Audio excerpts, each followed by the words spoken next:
నమస్తే. ఈ వారం సమాచారానికి స్వాగతం.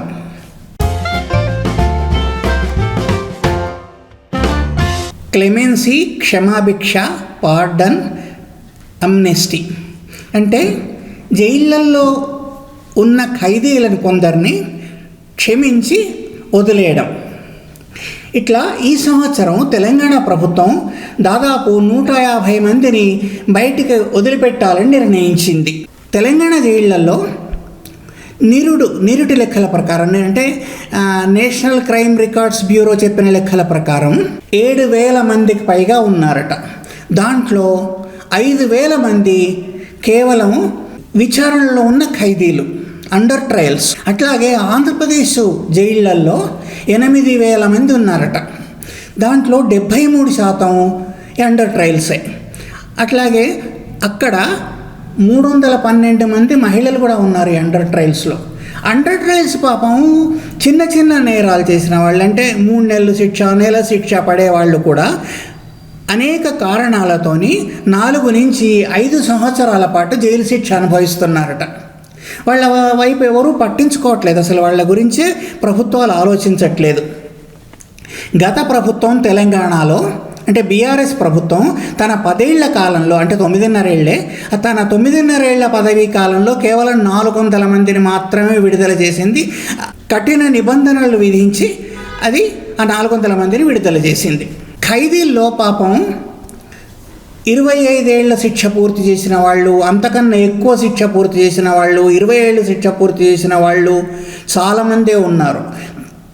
పైగా రోగులు, చేతగాని వాళ్ళు, వృద్ధాప్యంతో బాధపడుతున్న వాళ్ళు, రోగుల్లో కూడా ఇట్లా హృద్రోగం కానీ, క్యాన్సర్ కానీ, ఆస్మా కానీ ఇలాంటి రోగాలతో తీసుకుంటున్న వాళ్ళు కూడా చాలామంది ఉన్నారు.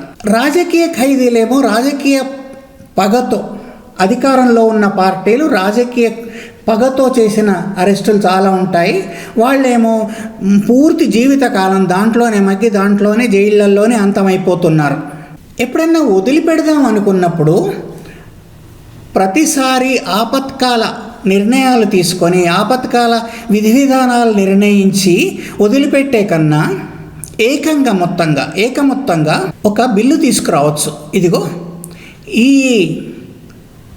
నిబంధనలు పూర్తి చేసిన వాళ్ళని వదిలిపెడదాము, రోగాలతో తీసుకుంటున్న వాళ్ళు, లేకుంటే వృద్ధాప్యం వల్ల బాధపడుతున్న వాళ్ళు, పెద్దవాళ్ళు అయిపోయిన వాళ్ళు, వాళ్ళనందరినీ వదిలిపెట్టవచ్చు అని ఒక బిల్లు తీసుకొచ్చి, ఒక చట్టం తీసుకొచ్చినట్టయితే ఈ నిబంధనలు ప్రతిసారి ముఖ్యమంత్రి దాకా వెళ్ళడం, ఈ ఫైళ్ళన్నీ కదలడం ఉండదు.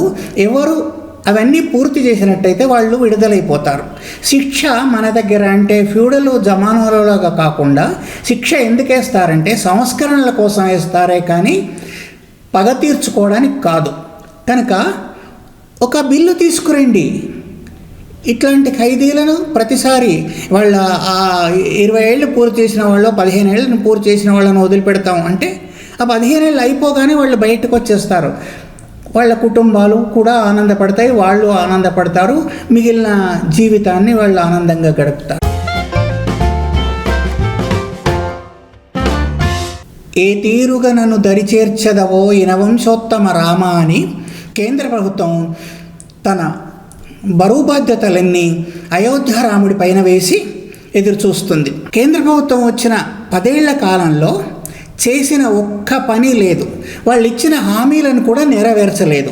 ఏవైతే పనులు చేశామని చెప్తున్నారో అవన్నీ కూడా ప్రజలకు ఉపయోగపడేది ఒక్కటి లేదు.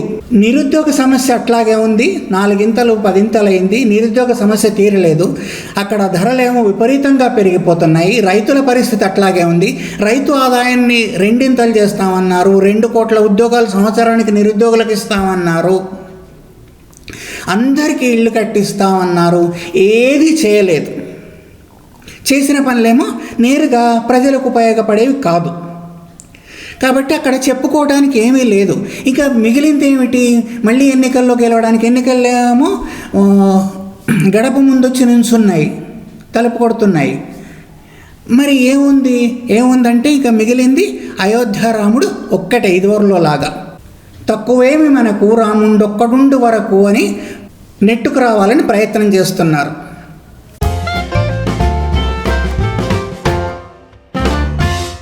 రాహుల్ గాంధీ భారత్ జోడో న్యాయయాత్ర అస్సాంలో ప్రవేశించిన మరుక్షణం నుంచి అక్కడి ప్రభుత్వం అనేకమైన ఇబ్బందులు కలగజేస్తుంది, ఆటంకాలు కలగజేస్తుంది. అసలు ఆ యాత్ర అస్సాంలో జరగకుంటే బాగుండు, ఎలాగైనా దాన్ని ఆపేయాలి, నిరోధించాలి అని కక్ష కట్టినట్టుగా పనిచేస్తుంది.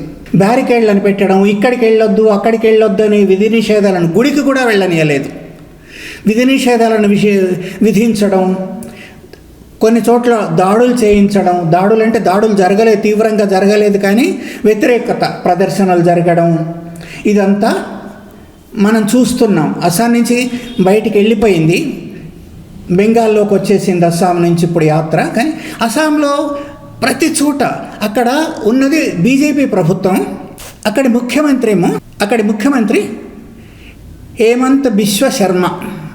ఆ హేమంత్ బిశ్వ శర్మ ఏందో ఏమో అడుగడుగునా విమర్శలు గుప్పించడం. అసలు ఆ బస్సులో యాత్ర ఉన్న బస్సులో ఉన్నది రాహుల్ గాంధీయే కాదు, ముందర డమ్మీని ఒకటి పెట్టారు, ఆయన లోపల రూముల్లో ఉంటున్నాడు అనడం, ఇలాంటి రకరకాల వాదనలు లేవదీయడం, అనేక రకాలుగా విమర్శించడం చేస్తున్నారు. ఇదివరకు భారత్ జోడో యాత్ర మొదటి పాదం అనుకోండి, అది కన్యాకుమారి నుంచి కాశ్మీర్ వాళ్ళకు వెళ్ళినప్పుడు విపక్ష ప్రభుత్వాల్లో, అంటే కాంగ్రెసు ప్రభుత్వాలు కాని ప్రభుత్వాలు, కాంగ్రెసేతర ప్రభుత్వాలు ఉన్న రాష్ట్రాల్లోంచి కూడా పయనించారు రాహుల్ గాంధీ.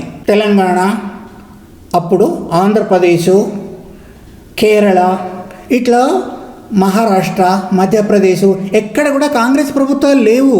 కానీ ఎక్కడ కూడా ఆటంకాలు కలగచేయలేదు, ఇక్కడి నుంచి వెళ్ళొద్దు అని విధి నిషేధాలు నిర్ణయించలేదు, బ్యారికేడ్లు పెట్టలేదు, పోలీసులతో అడ్డుకోలేదు, లాఠీ చార్జీలు చేయలేదు. మరి అవన్నీ హేమంత్ బిశ్వ శర్మ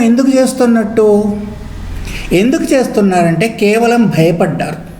అస్సాంలో జరగకూడదు, అస్సాంలో పాదయాత్ర జరిగినట్టయితే, బస్సు యాత్ర జరిగినట్టయితే నా పరిస్థితి ఏమిటి, నేను అధిష్టానం దగ్గర ఎట్లా ముఖం చూపించుకోగలను, ప్రజలంతా ఆయన వెంట వస్తున్నారు, ఏమని చెప్పను అనే భయం పట్టుకుంది. నిజానికి కూడా విపరీతంగా జనం, ఒక్కో చోట అయితే అసలు ఇంతమంది ఇక్కడ ఉన్నారా, ఈ సిటీలో ఇంతమంది ఉన్నారా అన్నంత జనం రాహుల్ భారత్ జోడో న్యాయయాత్రకు వచ్చారు.